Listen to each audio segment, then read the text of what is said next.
Hey everyone, and welcome to the channel. Today we'll be reviewing the S.H.Monsterarts Dark Magician from the series Yu-Gi-Oh! Now this one is a bit interesting because the S.H.Monsterarts line usually deals with like actual monsters like dragons, Godzilla, so giant lizards, Mothra, just any sort of beast that you would see in games, anime, movies, things like that. All sorts of bestial things that would typically be on like four legs, structured bodies way differently and posability way differently than you would normally expect from a posable figure, which is typically why they made the separate line for Monsterarts instead of Figuarts.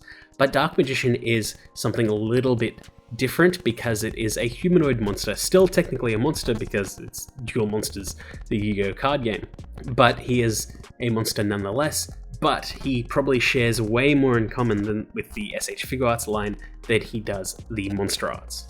So taken out of the box, here's what Dark Magician comes with, and it is a pretty cool loadout. Nothing too crazy, but it is what you need. So we've got the figure itself, 3 faces, an alternate hairpiece, a magical circle, a stand for the figure, as well as the Dark Magic Attack effect part.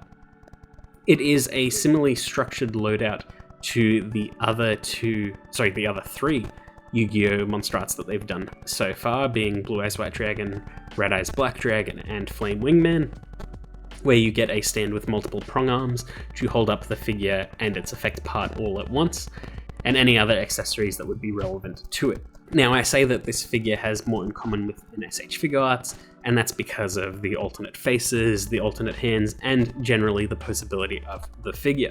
But taken out of the box and put on a display here is Dark Magician, and he looks really, really good. The paintwork on this figure is fantastic. Typically s.h.figuarts and s.h.Monsterarts don't use too much paint these days, really depends on the figure, but to replicate the beautiful, shining purple of Dark Magician, they kinda had to go all out on this one, so all of the paintwork on all of the armor looks absolutely incredible. They knocked it out of the park on the aesthetics department and looks really good. I will say that right out of the gate, the weight distribution on the figure is very difficult to balance because he is a Monsterarts and not a Figuarts, so he's not really built like a normal Figuarts. He looks like it, but the solidity just isn't there.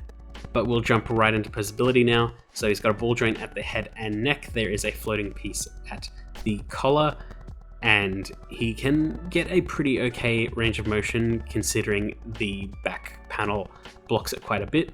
His shoulders can rotate and hinge out a bit, so that's cool. The arms can rotate all the way around, but they are somewhat blocked by the shoulder, but they could rotate all the way around if needed. He's got an upper arm swivel, bend at the elbow, which is a pretty damn good bend, as well as a ball hinge at the wrist. Again, very s.h.figuarts. He's got a ball joint in the upper chest, but it is limited by his chest armor, so I wouldn't get too much out of it beyond like a swivel and a little bit of side to side. There's also a ball joint at the waist, and his skirt piece is in 2 pieces. It is a bendable plastic, so it doesn't really get in the way too much of anything, which is good. He can kick forward and back that far, which is good too. He's got a bend at the knee, which is a really, really deep bend as well, a thigh swivel, and a hinge pivot at the ankle, and a bend at the toes. So again, very, very similar posability to basically any s.h.figuarts, just that the joints don't feel as solid here and the weight distribution's a little bit awkward, so it's very, very hard for him to stand without additional support. He does also have a butterfly in the arms. I forgot to show it before. It's not the best, it's not the worst either. If you are looking at it from the side, it looks a little bit awkward. Dark Magician also comes with 3 faces, so he's got a neutral stern face out of the box. He's got a slightly smirking face, which I'm not sure what you would really use that one for, just because in general his faces are hidden or hard to see in amongst the rest of his design, so like a slight expression is very hard to recognize from a distance. But he does also come with a mouth open shouting face. Then he has an alternate hairpiece, which allows for his hair to flow out and to the sides of his face and armor, and this looks really, really nice. I do really, really like the aesthetic. It does limit him in some poses, but I do think that the trade-off is worth it for the aesthetic. But again, with those accessories, you can get him into some pretty damn good poses.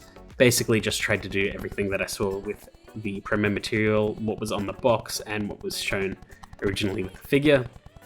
I will say the stand for the magic circle I'm not a big fan of. It sort of like slides onto it and cups it, but it holds it so solidly that it will scratch the design immediately. And that's exactly what happened with me. I'm scared to remove it out of the stand arm just because I can see the scratches on it, and I'm not a fan of that, especially with such a really, really well detailed effect part. Just sucks that it was so poorly thought out like that. Like even just giving it slight rubberized parts on the holder, it would have been fine, but no, it just scratches it immediately. Balancing him with the stand arm and effect part, like the magic circle effect part, is fine. Balancing him with the dark magic effect, the stand arm, and the magic circle is a little bit difficult because you sort of need to grab him from the side. It's fine enough, but it is a little bit awkward. But overall, I had a lot of fun with the figure. He takes to posing pretty well, all things considered, just cannot stand realistically without a base. But Dark Magician is like pretty much never on the ground, so that's fine. And I enjoyed my time with the figure. I just wish his joints were just a tiny bit more solid. I do also think that if they gave him slightly more range of movement in his wrists, because they are limited just a tiny bit by the cuff armor, I think that would have been even better as well, just for like being able to point his staff just a tiny bit better.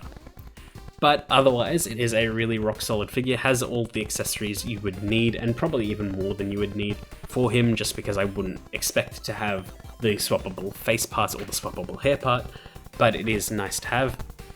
And I think it is probably one of the best in the Yu-Gi-Oh! Monsterarts line. I do think that Blue Eyes is still probably better, just because in general that figure felt amazing. I never played with Flame Wingman, and I didn't like the Red Eyes too much, but I think that this one is probably right alongside the Blue Eyes for one of the best. Keen to see what they do next, especially that they are going to be doing the S.H.Figuarts Yugi, and that looks absolutely incredible, and I think that the line will thrive really, really well if they keep doing the monsters and keep doing other characters, because the art style they've chosen specifically looks fantastic for this line. But yeah, that's pretty much it. I hope you enjoyed that video, and I will see you all next time. Oh hi, I didn't see you there. As you can see, I'm hard at work making new videos for the channel. Now, while I'm happy with where the channel is right now, I could use your help. By liking, commenting, and subscribing to the channel, it helps out the YouTube algorithm and recommends my channel to more people. So if you like any of my videos, please let me know, it really helps out. And if you liked this one, please let me know too. It means a lot to me, and I really, really appreciate all of you guys.